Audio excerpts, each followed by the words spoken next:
Alright everyone, and welcome to our first episode of the Northern League Roundup Show. So tonight we're going to be looking at results from Friday and Saturday gone, which was the 5th and the 6th of January. So a few games to talk about tonight, and obviously there had been a few games called off again due to the weather, but also a lot of games moved to the Friday because of the derby obviously on the Saturday, but still a lot of those games getting called off because of waterlogged pitches and the weather winning the game, which we'll come on to some news later, obviously with the Cups, which we're going to be talking about very shortly as well. But getting on to the Friday game, and like I say, there was about, I would say, half a dozen games that managed to get the go-ahead. Obviously with the derby game on the Saturday, it was a great opportunity for the clubs to push these games to a Friday night and hopefully get some attendances and a better gear through the gear door. And I think that worked. I mean, it was very cold, very cold on Friday night. I mean, we were down the West End at Ford Hub. It was nice to see all the games on Friday night all hitting above 100 attendance as well, which I think is absolutely fantastic. I really love just these little shows and stuff like now to see more fans turn up in non-league and hopefully pushing the league as much as we can, as well as obviously steps 1 to 4 above us. We're getting on to Division 1, just going to go through the results first from Friday night. So Seaham Red Star 1, Heaton Stand 2, Whitley Bay 1 and Carlisle City 0. On to Division 2, we have Billingham Thonia 2, Chesley Street Town 2, Horden 0, Thornaby 0, Newcastle Blue Star 2, Prudder 0, and Sunderland West End 1, Blythe Town 3.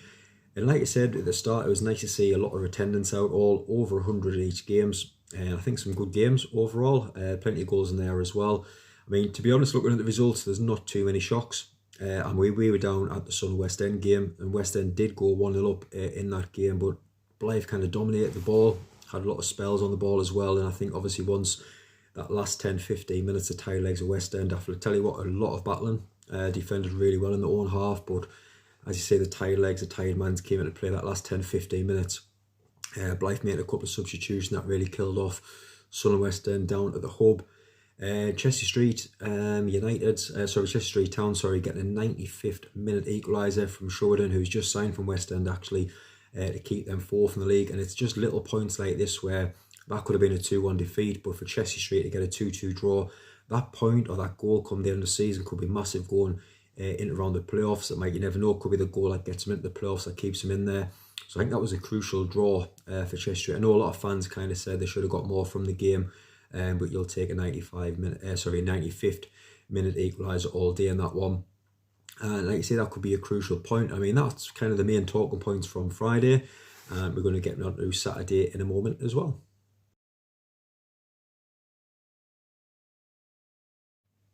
So now this is our Saturday roundup, and again, because of the derby, there wasn't too many games, 5 games played overall. There was supposed to be a couple more, but again, postponements due to waterlogged pitches. So just going through the results first. In Division 1, Bishop Bortland 2, Gisborough Town 2, Penrith 9, Redcar Athletic 3, and West Ortland 1, Borough Rangers 1. And in Division 2, we had Newcastle Uni 3, Wrighton 2, and Yarm 6, Bolden 2. And like you say, I mean, attendance again, over 350 at Bishop.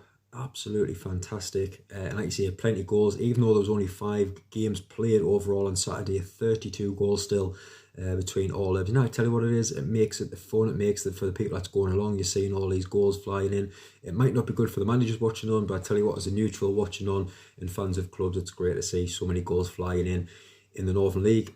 And getting on some, again, talking points now from Saturday. And despite the early goal for Bolden through Levi Collins, Yarm, like I said, came back and ran riot. 4 goals from Tom Atkinson, and that's a huge win again for Yarm. Doing really well this season, coming into the Northern League for the first time. Wrighton, I think, will be the most disappointed, 2-0 up and to lose 3-2 from against the Uni. And that was again a hat-trick from Matthew Foster. Great comeback in that game for Newcastle Uni. And obviously on the late Aaron Brown goal, which puts Bishop 5 points clear. I know they're disappointed not to win the game, but again, like you say, late goals, it could be them late goals that can win leagues, that extra goal that can get the goal difference to win the league. You never know come the end of the season how crucial these goals are. But I think it's huge now for Bishop not to get beat. I mean, like you say, going down 2-1 possibly to Gisborough on Saturday could have been a huge turning point in the season. It could have been a blow that I couldn't come back from a few games. You know, the little blip start for that. So to score a goal so late on, it just keeps the confidence and the lads flowing at Bishop Auckland. But we've got to end with obviously the 9-3 Penrith win against obviously Redcar Athletic, and it's a massive shock. I mean, you look at the goals, 4 from Shields, a hat-trick from Hamilton, 2 from Hunter, goals galore. And I tell you what, I mustn't have went 5 or 6 minutes without a goal at Penrith, and like you say, as a neutral watching on, it must have been great. But a massive, massive shock for Redcar. I mean, not just for this game, but the season overall. A lot of expectations going into the season with the signings they made and the signings they still are making throughout the season. What's going to happen there? How long can they give the manager? Can he turn things around? It's going to be a lot of questions asked with the wages that's getting paid out at Redcar Athletic. It'll be really interesting to see what happens there over the next few weeks if the wins don't come. But I think that'll be the team that'll be most disappointed from the weekend. But again, thank you everyone for watching. This is our first time that we've done the Northern League review. Hopefully we might get 1 or 2 done each week, depending on midweek games, weekend games, so keep watching as well. Please like the video, it helps us so much when people are searching for the North East Non-League show, when more and more people are liking the videos. And if you haven't already, please hit the subscribe button as well.